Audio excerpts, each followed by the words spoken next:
Sir, pwedeng malaman yung mga na-produce na winner na to ni Miss Bagito mo? Okay.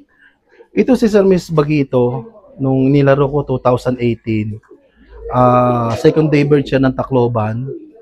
Tapos, inilaro ko siya ng invitational race ng MacArthur. Pang 5th place.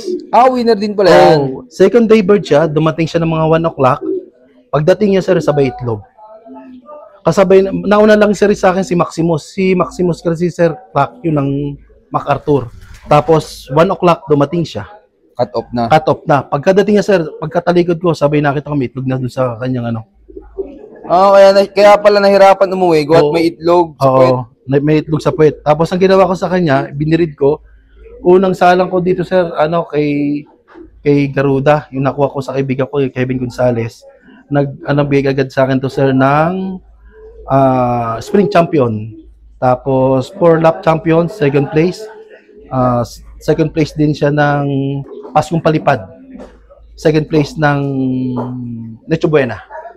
Tapos 3 times life champion ng sprint. Sa derby naman, ang mga naipanalo ng mga anak nito sir, si Maxine. Yun yung umakot sa akin ng award ng summer race natin ng Ulpa.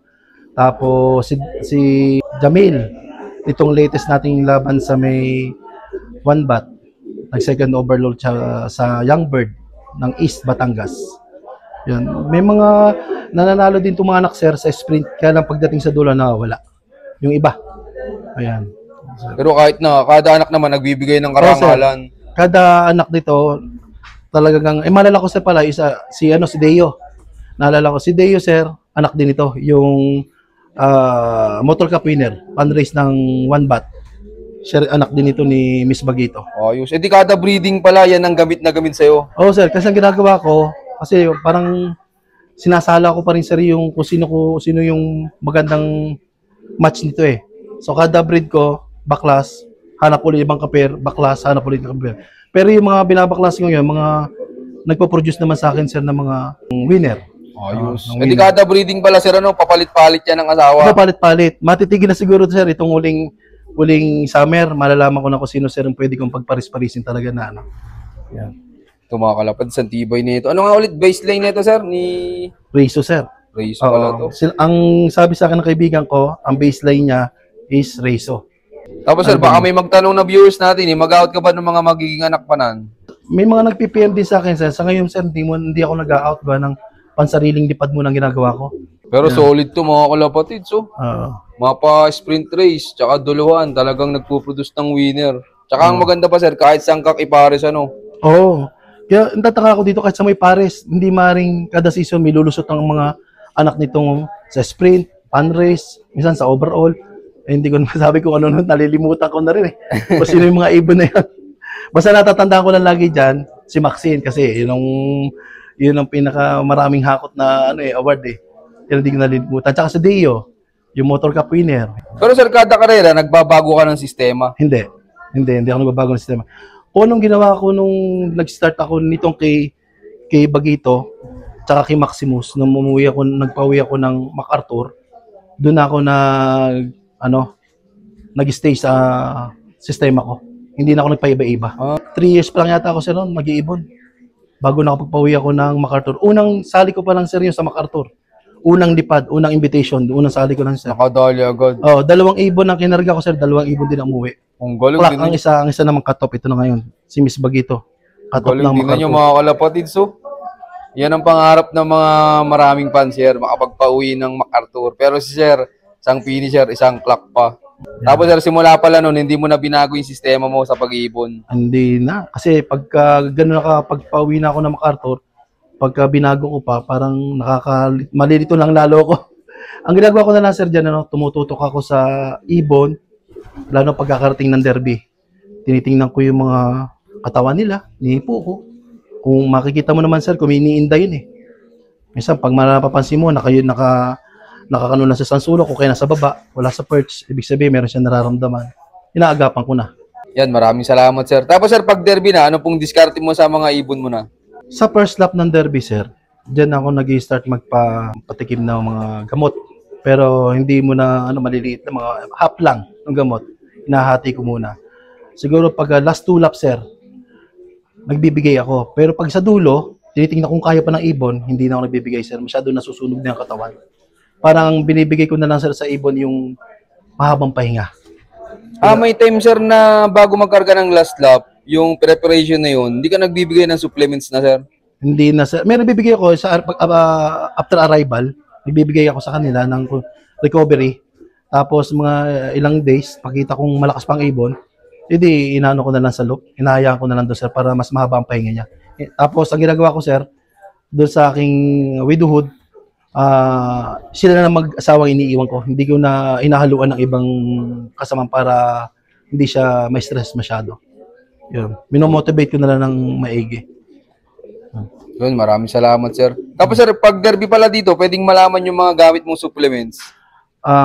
Sapol-sapol, nag-start ako ng gamit ko, Pre-Yes, ng Rhea. Tapos B-Complex. Yan. Hindi mawawala sa akin, sir, dyan yung Ideal. At saka Glucose. Yun lang. Yung 4 na yun, sir. Glucose. At saka sir, honey. Yan. Hindi nawawala sa akin yan. 3 times a week kumibigay ako ng honey. Yun, maraming salamat sir. Sir, pagdating naman sa recovery, ano yung ginagawa mong diskarte para mas mabilis maka-recover?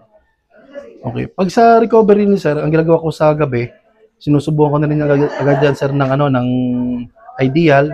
At saka pinapatakan ko na rin yan ng Glucose. Titimpla ko na medyo matapang-tapang. Tapos sinusubo ko na lang sa kanya yung gamot na Glucose na yon. Gaano kadami sir? 5 ml. Sa syringe. Sa syringe, bukod nila, sinusubo ko na lang para puro yung gamot na. So sa umaga titingnan ko, sir, pag may pagbabago, di normal na. Cleansing na, balik ulit sa dati, yung regular na ginagawa namin. Cleansing sa Monday, ganyan. Tuesday, probiotic, ayan.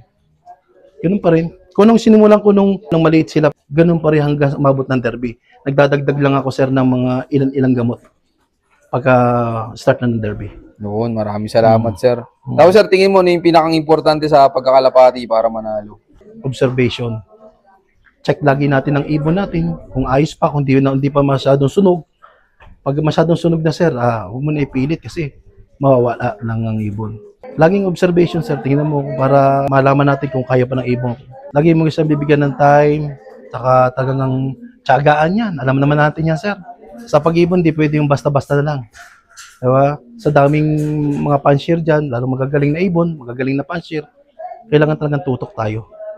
Tutok. Gusto natin manalo. Yun. Tsaka isa pa dyan, sir, sipagan ng toss. Yan lang. Yan ang susi pa, sir, para manalo tayo, sipagan ng toss. Yan, maraming salamat sir. Yan sir, tingin mo gaano kasaya naman sa pagkakalapati? Ay, masaya tayo dyan, sir. Ito yung stress reliever ko. Pag galing trabaho, pagkakauwi ko dito sa bahay, una ko munang nilalapitan itong mga ibon ko. Bisa nga, kinakausap pa natin eh. Kamusta? parang na ano rin nila eh. Kinakausap din mo yung mga ibon natin. Parang inilalapit mo rin yung ano nila sa loob mo eh. Muli mga kalapatids, ako pala si Richard Vistar ng Emerald Loop dito sa San Jose, Batangas. I love this game. Yon, maraming salamat sa patuloy suporta mga kalapatids. Siyempre maraming salamat din kay Sir Richard yan sa laging pag-unlock na makapag-visit tayo sa kanila.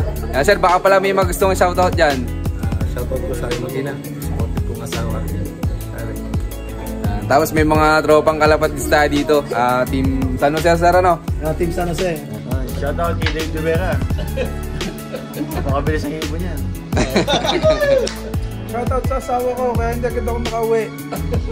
Bahala ka na. Shoutout sa mga tropa ko, lalo na kay Mario, ang pogi ng Batangas.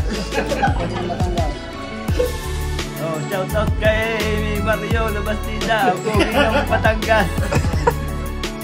Shoutout kay Mario, pogi ng Batangas, Team Mabining Kalamyas, Jun Kalamyas, Fresh Stocks ng Loob, ng mga tropa. Shoutout Team Cuenca San Jose. Shoutout sa Team Kupal. Kupal lang ng Kupal para dumami ang stock. Shoutout sa kuya ko, kay Alvin Castillo.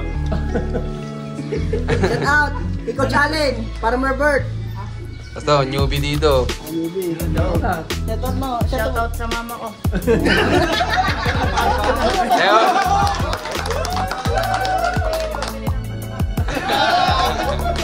Dito naman ba? Shoutout kay Kuya Macdo. Yun, maraming salamat sa patuloy yung suporta mga kalapatids yan. Abangan nyo yung mga susunod ko pang palok visits yan. So yun, keep watching and God bless you all. Thank you.